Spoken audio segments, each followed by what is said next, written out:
We are close enough now. Let's talk about the weather you can expect on Christmas. And although we may see temperatures on the rise over the next 7 to 10 days, believe me, it looks like January has something else in store for us. It's December 19th, 2025. Let's get into the weather updates. Before we get into our Christmas Day forecast and the January outlook, let's quickly talk about what's going on right now and the days leading up into Christmas. You can see this low pressure system moving off into the northeast, reactivating some lake effect snow along the Great Lakes region. I'm actually in Minneapolis, and we had some very, very gusty conditions yesterday. A lot of southern Minneapolis, or a lot of southern Minnesota, was in a blizzard warning, and I know that really started up in North Dakota and made its way down through portions of Wisconsin and northern Illinois. Now, this system also is causing some issues out here along the coast. You can see we actually do have a severe thunderstorm warning currently right now in North Carolina, so lots of precipitation throughout the day for the east, and this snow will continue to make its way off into the east, likely just remaining as snow for inner New England. The snow is not expected to push out towards the coast. We also have another clipper system moving through the Dakotas, and a lot of moisture still moving up into portions of the Northwest. We are not done with rainfall and snow out here, believe me.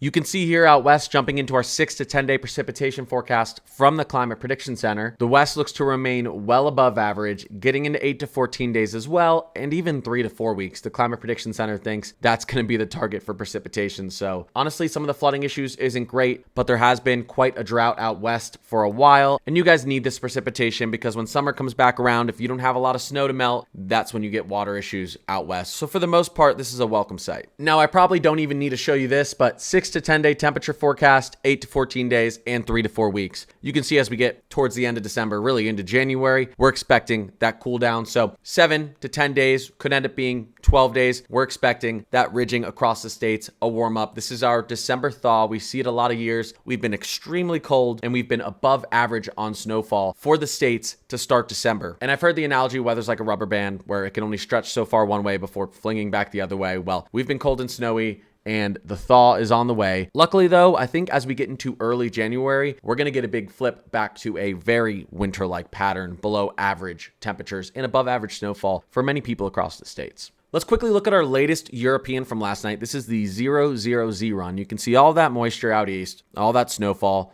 cold air. If you see these blues right here, this is our baroclinic boundary right here where you have warmer air ridging interacting with this colder air. That bottom blue line there is the 540 line. We consider that the freezing line. If you're north of that line, you could have some freezing precipitation or snow. And if you're south of that line, usually it's rainfall, unless you're in the mountains, because the mountains don't care that much about the 540 line because obviously with elevation comes colder temperatures. So let's move forward here through the day and into Saturday. Our polar jet is slightly collapsed, sending some more cold air out into the east. This is really Sunday evening here. And we have another clipper system moving up here. This isn't going to drop snow for many people, maybe upper inner New England and maybe the very northern portions of some of these northern tier states here. Could activate a little bit of lake effect snow as well. And you can see we still have this atmospheric river pummeling the northwest. Now, getting into early next week, again, we have more cold air pushing into the east, although we're pretty dry. Maybe a little precipitation trying to move into portions of the southern plains, Dixie Alley, and the northwest is still seeing a lot of rainfall in the low elevations. Tons of snowfall in the high elevations. Now, this is when we start to see a ridge beginning to build. Getting into Tuesday next week, we could have a clipper system trying to dump a lot of snow in New England, and this could be some even nice snow for Boston. Will this make it down to Philly and New York City? It could. I think what the Euro is suggesting is most likely to happen: ice, sleet, a mix, and that's just because we're not really seeing this trough kind of amplify or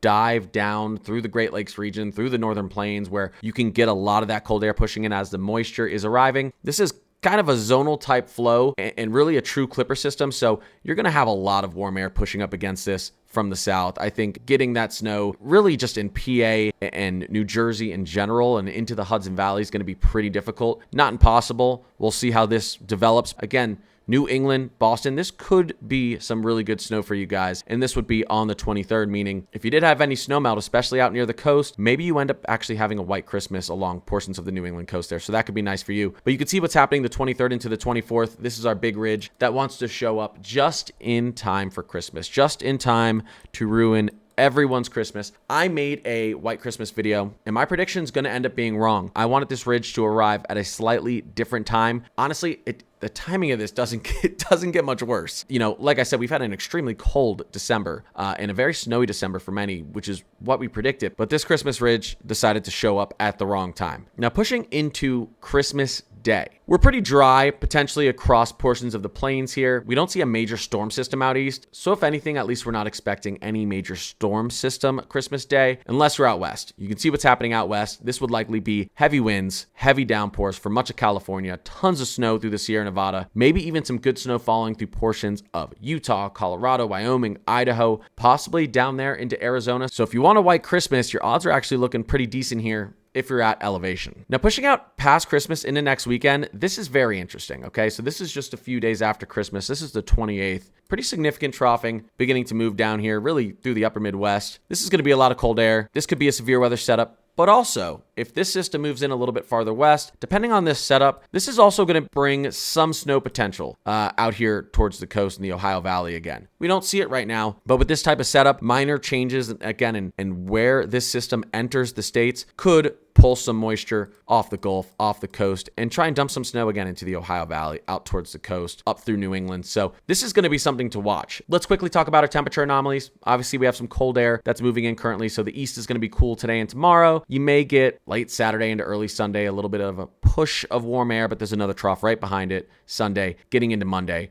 we're cool. Getting into Tuesday, we're still cool up and down the East Coast. But here we go, Christmas Eve. We're pretty warm from coast to coast again. The timing is atrocious here. It's actually upsetting me. But this is the timing here. And then we push into Christmas morning. And again, just a perfectly timed heat wave right for Christmas. Let me actually go to the 00Z here. We can push out a little bit further. So how long does this heat stick around? Well, the European doesn't think too long. Again, you get into the 28th to 29th, potentially a nice amplified jet, bringing a lot of cold air back into the east. And I don't think this is going to be the big pattern flip back into below average temperatures and above average snow for the east. I think it's actually going to be after this. We push forward a little bit more. You get into January 1st, January 2nd. We're still a little bit more cool out east, but I think there's going to be a trough after this that tries to flip us back into that kind of negative PNA, potentially negative AO, negative NAO pattern where we get some more shots of cold air and snow chances out east, potentially, January 3rd, 4th, 5th, somewhere in that time frame. So that's something I'm watching, but this heat right here, not expecting this to linger into January. I'll get more into that right now. Taking a look at our European extended ensemble, this is our 7-day temperatures here. Obviously, we're warm right now to end off December. Now watch what happens as we get into January. The Euro does see this really cool down for much of the states as we push through January, and this would be interesting again because we know January 20th, around that time, is typically the coolest or the coldest time of year for the Northern Hemisphere. And if we were to see this well below average trend near the end of January, this would be extremely, extremely cold. This is the type of setup where you can get very, very far southern snow because you can have those freezing temperatures easily touching the Gulf. If you want snow in the south, you're definitely rooting for below average temperatures in that time frame, 2nd to 4th week of January again, because that's just what gives you the best opportunity. The Canadian model recently has had a pretty good track record with its monthly and seasonal outlooks.